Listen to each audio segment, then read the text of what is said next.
টেবিলের উপর যে পত্রগুলো চাপা রহিয়াছে তাহাতে কি লেখা রহিয়াছে? কোনো বিধবা হয়তো লিখিয়াছেন, আমার অপগণ্ড শিশু অনাথ, দেখিবার কেহ নাই, আপনাকে দেখিতে হইবে। কেহ লিখিয়াছেন, আপনি খরমাতার চলিয়া গিয়াছিলেন, তাই আমরা মাসোহারা ঠিক সময়ে পাই নাই, বড় কষ্ট হইয়াছে। কোনো গরিব লিখিয়াছে, আপনার স্কুলে ভর্তি হইয়াছি, কিন্তু আমার বই কিনিবার ক্ষমতা নাই। কেহ লিখিয়াছেন, আমার পরিবারবর্গ খেতে পাচ্ছে না, আমাকে একটি চাকরি করিয়া দিতে হইবে। তাহার স্কুলের কোনো শিক্ষক লিখিয়াছেন, আমার ভগিনী বিধবা হইয়াছে, তাহার সমস্ত ভার আমাকে লইতে হইয়াছে, এ বেতনে আমার চলে না। হয়তো কেহ বিলাত হইতে লিখিয়াছেন, আমি এখানে বিপদগ্রস্ত, আপনি দিনের বন্ধু, কিছু টাকা পাঠাইয়া আসন্ন বিপদ হইতে আমাকে রক্ষা করুন। কেহ বা লিখিয়াছেন, অমুক তারিখে সালিসের দিন নির্ধারিত, আপনি সেদিন আসিয়া আমাকে বিবাদ মিটাইয়া দিবেন।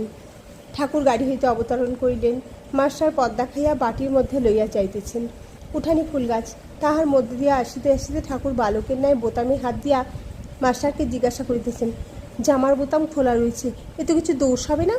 গায়ে একটি লং ক্লথের জামা, পরনে লাল পেরে কাপড়, তাহার আঁচলটি কাঁধে ফেলা, পায়ে বার্নিশ করা চটি জুতা।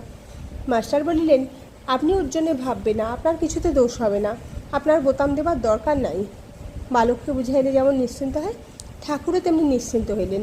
সিঁড়ি দিয়া উঠিয়া একেবারে প্রথম কামরাটিতে ঠাকুর ভক্তগণ সঙ্গে প্রবেশ করিতেছেন।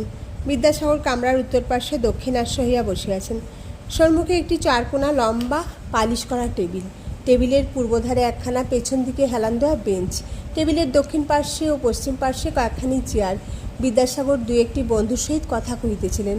ঠাকুর প্রবেশ করিলে পর বিদ্যাসাগর দণ্ডায়মান হইয়া অভ্যর্থনা করিলেন। ঠাকুর পশ্চিমাস্য টেবিলের পূর্ব পার্শ্বে দাঁড়াইয়াছেন, বাম হস্ত টেবিলের